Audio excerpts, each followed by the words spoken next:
Guten Morgen und willkommen. Wie geht's? Thought I'd change it up a bit. Hello, peoples. It's your friend the Wren. Today we're gonna have a little chat about druids. Druids everywhere, and not one can think. So I'm getting a pipe together. And we're gonna talk about druids, the word druid, and what we mean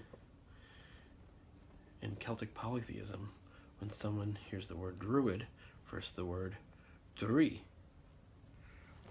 And they're very different terms that mean different things. So, on to that.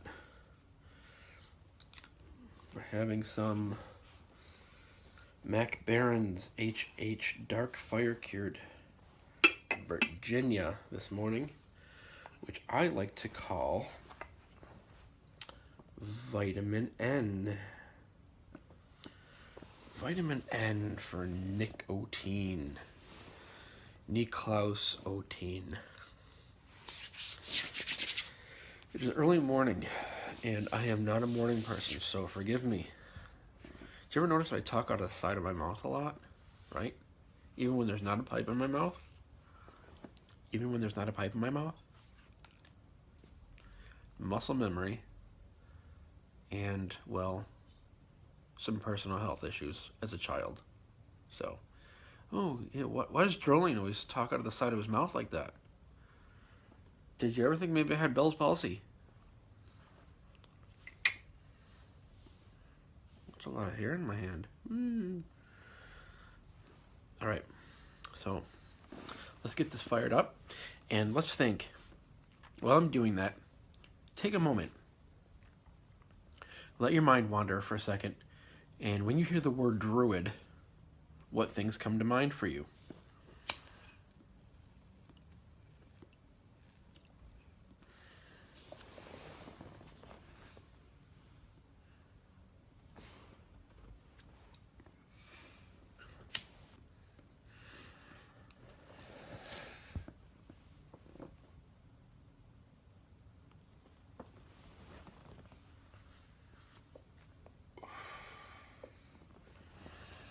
Got it? Good.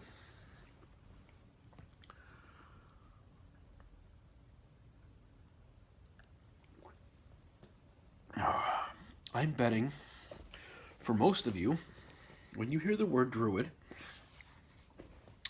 you're thinking of Stonehenge. You're thinking of long white robes. You're thinking of old man. You're thinking of beards. You're thinking of wizards. You're thinking of Merlin. You're thinking of Neolithic sites throughout the islands. What else are you probably thinking of? Druid.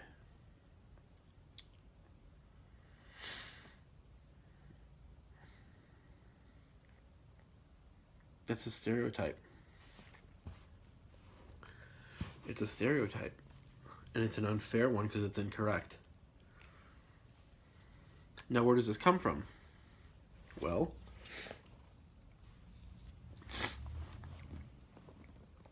we've had Druid groups in the UK that have existed publicly for a good 200 plus years. Okay? Now, this brand, this type of druidry, goes back to the 1700s. 1717. Hey, fellow Freemasons, does that sound familiar to you? Right. Okay. So, some of the same members that founded the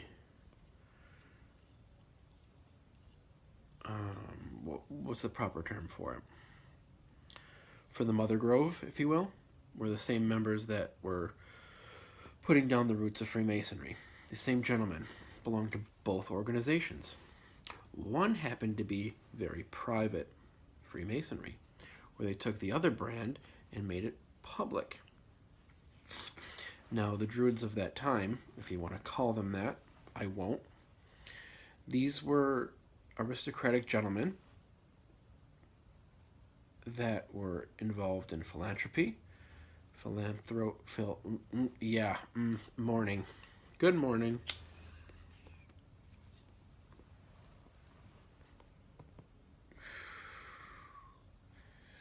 They were looking to reinvent, or they were going through a Celtic romantic revival, okay? And instead of looking to their neighbors, Ireland, Scotland, they drew upon other source material.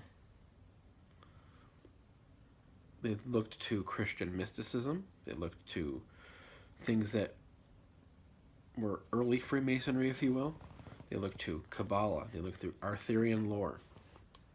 They looked everywhere except to the neighbors, because at that time, and even still now, they were being oppressed. Why look to the Irish for ancient source material when they looked to them as not even human sometimes? Okay? So, we've had public Druid groups in the UK, you know. Today on BBC blah blah blah, clicking through the channels and you see such and such Druid order at such and such Neolithic site. It's been going on over there publicly for so long that it's just accepted that this is what Druids are. Well, that's become a thing. And to get away from that stereotype, people in Celtic Reconstruction, people that are into more of the cultural aspect and preserving the culture and passing it on in a way that's, you know, more historically accurate and away from the romanticism of foreign influence, we don't use the term Druid. For us, that's an anglicized term, and it means something different to us as well.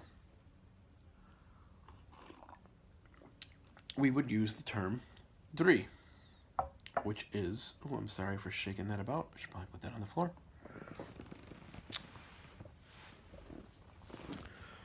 Which is the word for Druid, if you will, but within the language, within the cultural context. And by using it from the language, its original meaning shines forth. Because what a Druid is, or has become to mean, has nothing to do with what a Draoi is. Okay? For us, our opinion of someone who is a Druid is just any person that belongs to neo-paganism or neo-Druid order. And what separates us from them is there's a great difference. What great difference? Well,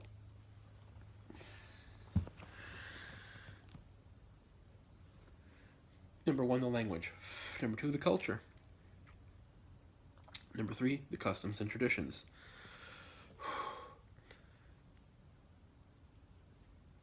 You could say that the role of a Draoi is more in line with being like a rabbi in a way, being an educator, being a philosopher, being a learned man or woman of the tradition, of the culture, professor, teacher, able to serve religious functions for a people, for a community, to be in service of them. Now, to be a Druid, to be a neo-Druid, I don't really know what kind of responsibility that they have, or if they somehow claim ownership of the tradition. But the role of a Draoi is not something to take lightly. first and foremost, you have to be educated.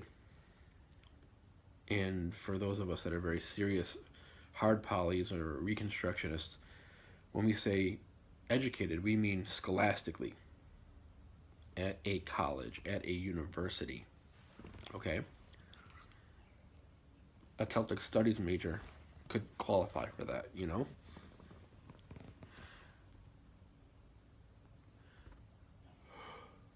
So, not only that, but the ability to legally serve and perform rights for your people within your community. So number one, you're educated in the culture and in the tradition and the history. After your education, a people must require your services in order for you to have a job. Because Draoi and Druid were supposed to mean a social, political rank or title that was earned, and it's a job description. It's a hawk chasing pigeons. That's brilliant.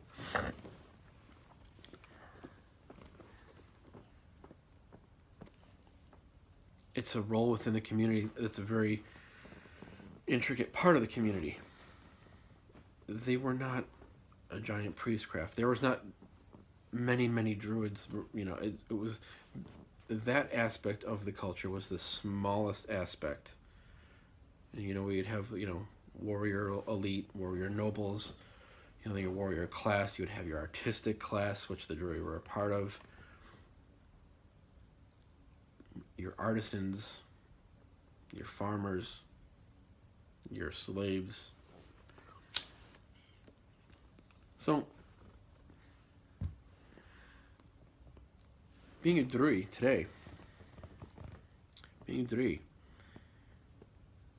you are responsible for your people. Your personal life sometimes is pretty much on hold because you are there for your people. You are at the hospital when the baby is born, if allowed to be, if invited to be. You do the blessing over the child. You do the naming ceremony for the child. You are present at these events. You assist the mothers and fathers within their families. You are a council member. You are a counselor. You perform the final sacrifice when someone passes over.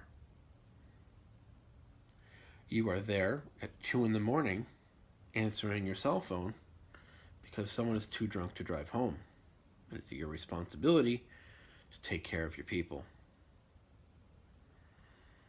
You are the one that should have more freedom within your personal schedule so you can make the time to make the trips. Now, in a previous video when I talked about tribe and distance and traveling,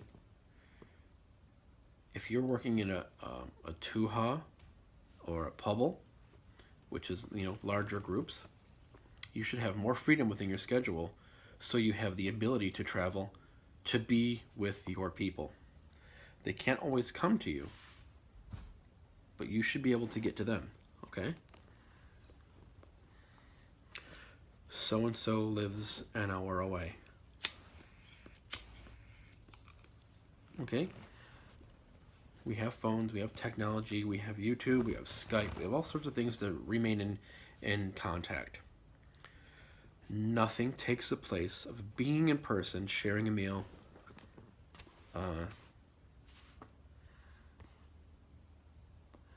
giving a hug, okay? Physical presence, physical touch.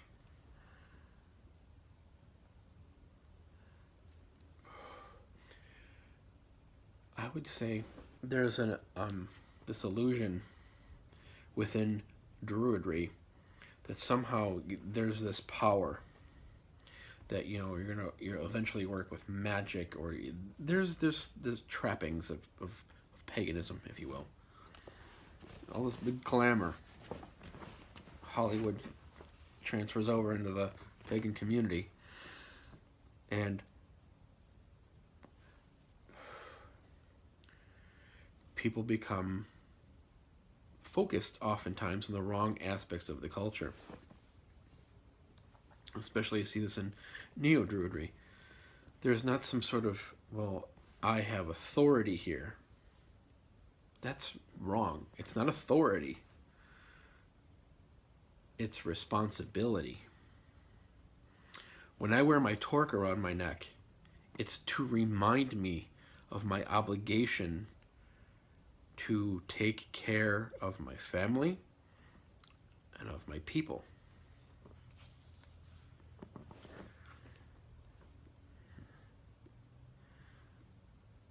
Authority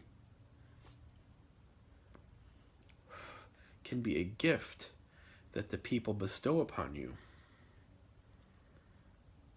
but they can take it away. And then, what is a Druid that has no people?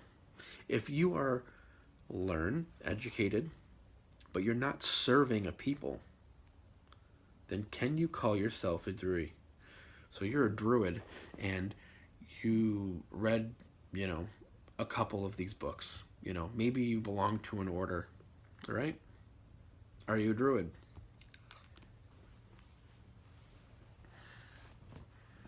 Yeah, you're a Druid, but you're not a Druid. I would say that. Say, sure, you can be a Druid, but you're not a Druid. They're two very different things. In Neo-Druidry,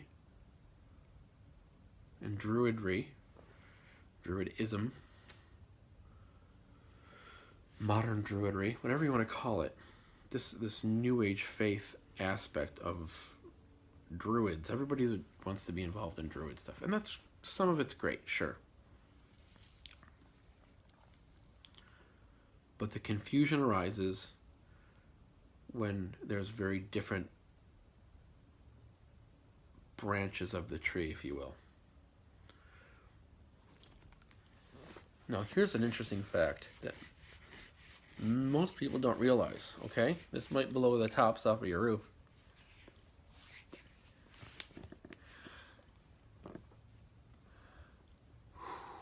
Nicotine. Right. So, as I was mentioning before, in the 1700s, those aristocratic gentlemen responsible for Freemasonry were the same people responsible for, the gatehouse, as they call it, with, what's the term? The universal bond, the Druid orders, the original ones,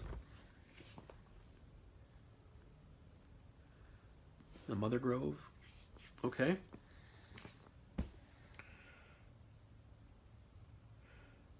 There's, what is it?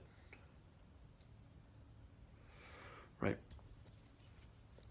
Those gentlemen, some of them, that were responsible for starting these Druid orders in the 1700s actually did contribute some original cultural folk traditions to the order.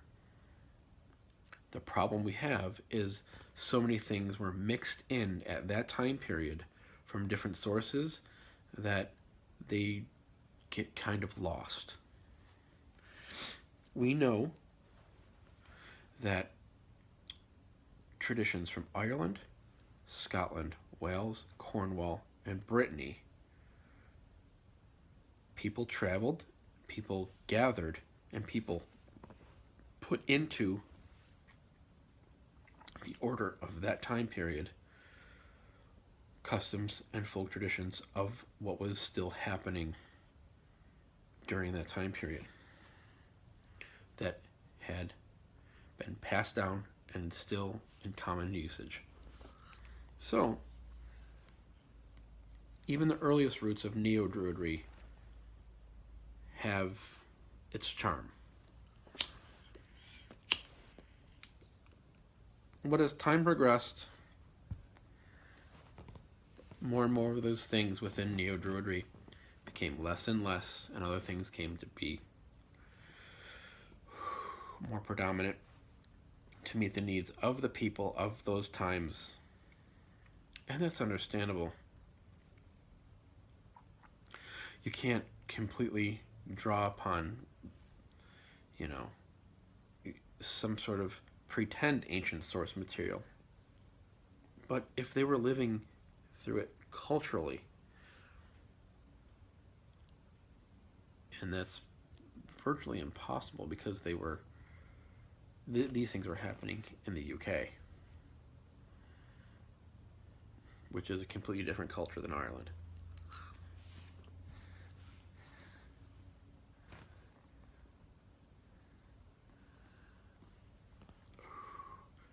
Who might have that opinion as an American? Don't judge me, I've traveled. You don't know where I've lived. You don't know where I've been.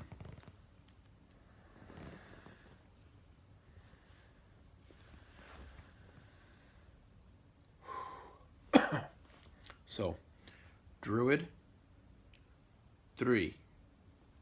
Two very different things. Druids sometimes think that they can use the word Draoi, but they don't understand that culturally it's a very different thing. They're not serving a community, they're not serving a people, and if they are, they're not doing so culturally. They're doing it simply in some form of pseudo perverted, bastardized, I hate using those words, but it really is not, I won't dare say the word authentic. We'll have all sorts of trolls, won't we? But I think you get what I'm talking about.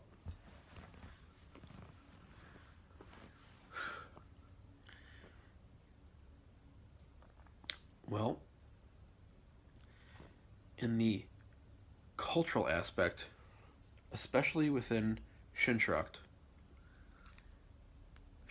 being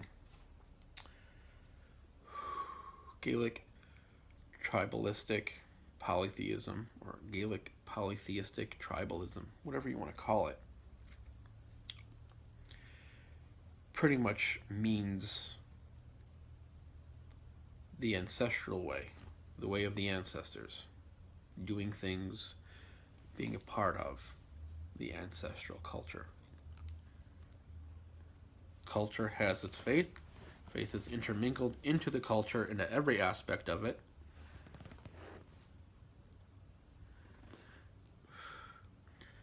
So for us, we have many, many roles within the culture. It's not just some Druid group, or it's not a coven, it's not a seed group, it's not a grove. It's not just a spiritual thing. Spiritual is every aspect within the culture, but there is a culture. There's also many things that define a culture, and I would challenge Neo-Druidry to define themselves culturally, because I would love to hear what they would have to say. And they probably don't have an argument. They are what they are, and they do what they do, and it can be fulfilling for lots of people. They come into it blindly. Now, if you're watching this video and you happen to be a Neo-Druid, please know that I've been with Obod since '98. I know their old material. I have all the new material. I have it printed. I have it on audio. And I'm not going to say it's a bad thing.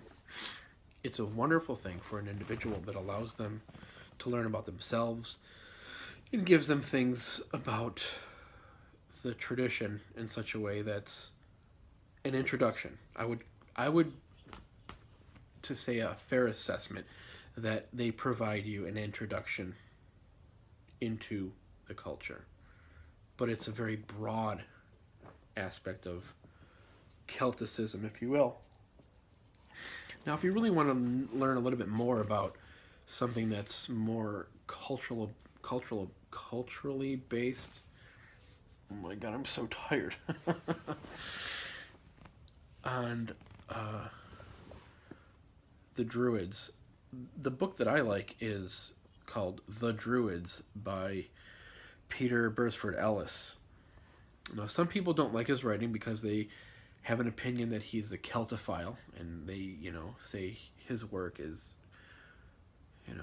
largely based towards romanticism. But I don't think so.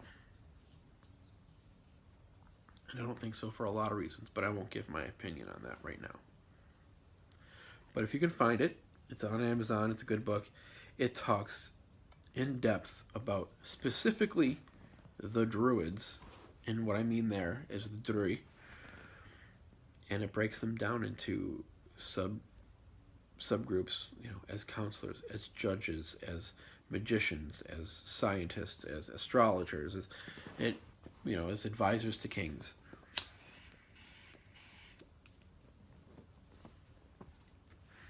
He will give you more information in that book instead of reading something like, Druid Magic that you could find by Llewellyn, blah, blah, blah. Not a bad book. I'm not knocking Druid Magic, but it wouldn't be my first go-to to tell somebody to read about, the Druids.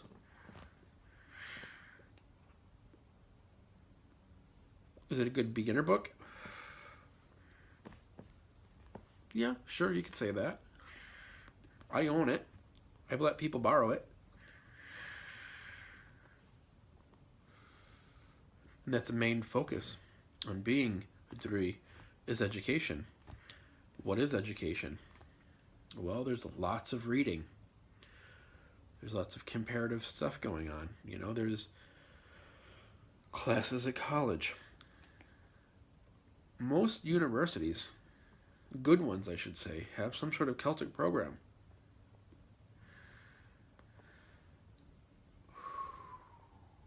I'm sure Boston is full of them.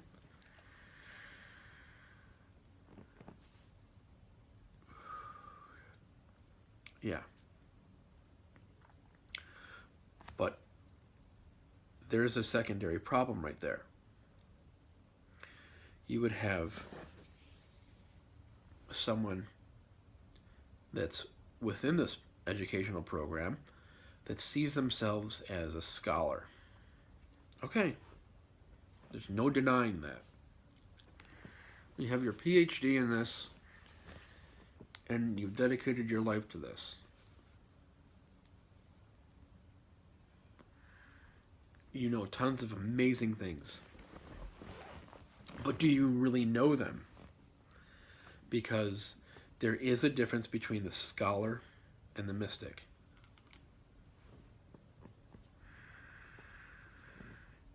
Oftentimes the scholar has very firm, hard boundaries. And they're not actively engaged emotionally or spiritually or even physically in the culture. They've learned about it. They're not involved in it. And when I say this, I mean the pre-Christian, the pagan aspect of the culture. Sure, they've read the myths. They know the lore. They have a very deep understanding. They can teach these things. What's the role of the Draoi? But they take it a step further. The Draoi takes it a step further by not only being educated in these things, but doing them. Being the embodiment of the culture so that the people can look to you as the example. And everybody that's a part of the culture should have that. When you meet a stranger, you represent your family. You represent your people. You represent your culture. This reminds me of that. And this reminds me of that.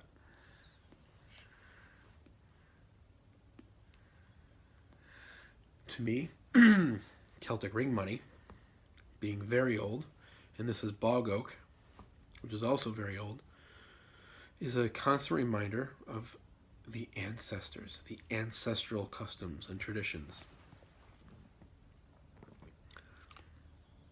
That they are with me, and I have to make them proud of me.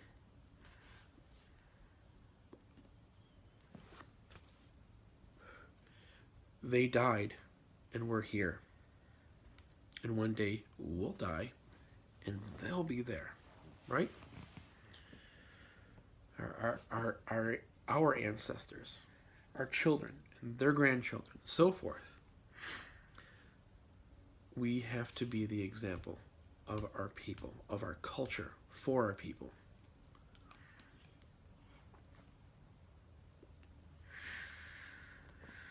I don't think Druids do that.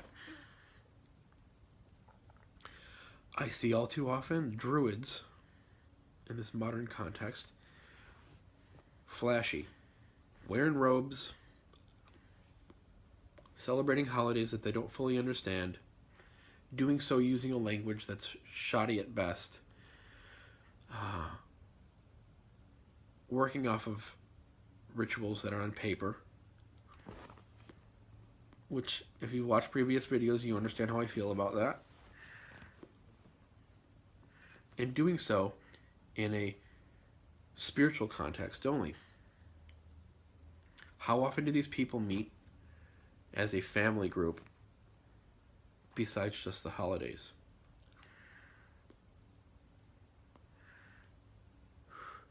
How close of contact do they stay with each other? Do they meet for tea and cookies? Do they come over and have pints? Do they go out together as a group? Are they there for each other culturally within the community for every aspect of life? Like right now, I know no matter what, there are certain individuals within my bubble, if I need to contact them, they will be there immediately. I have people right now that I can call or text, and they will jump on a train, a plane, or start driving right now from out of state. And they will be here as fast as possible if I need them. And I don't even have to say why or what it is. I can say, I need you. Can you come? And they'll come. No questions asked. Because they know I would do the same. Okay?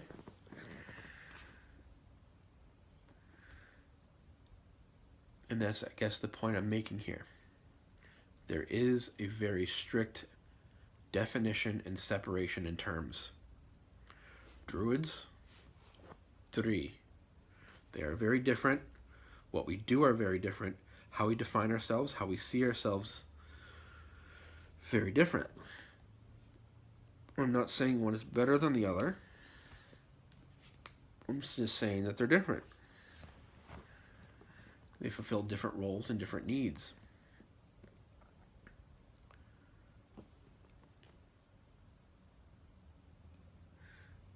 And a point that I'll continue to make is, did you ever notice that presidents, some of them you might know, you can't point. Pointing is not, this is rude. You don't point. Well, you can point, this is rude. I like to point because it's rude. You're supposed to do this. The knuckle, the knuckle, the thumb, the knuckle and the thumb. JFK did it. Clinton did it. Obama did it.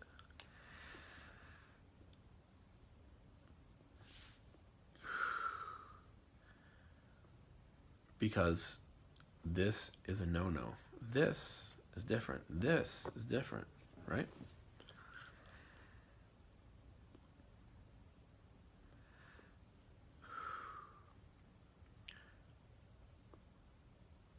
I think I've kind of come full circle on this topic. I have a couple blogs about it. Like again, like I'll say again, I don't really have a means of linking things yet, guys, but I have a blog. It's all on there. Lots of amazing articles that I've written. Usually they're pretty short. So I'll bid you good morning. And I'm going to go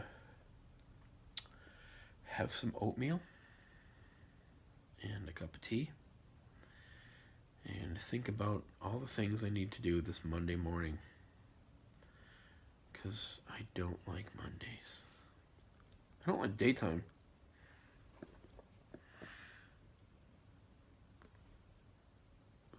For the most part, I like those in-between times. We're going to have a good chat coming up one of these days soon about Samhain. Okay? So stay tuned for that. And we'll talk more about Druids with Samhain and Draoi with Samhain. And I'll give you some creative suggestions about easier ways to celebrate it that are more aligned with culture. Beautiful stuff, guys. So you guys have a beautiful day and stay beautiful, and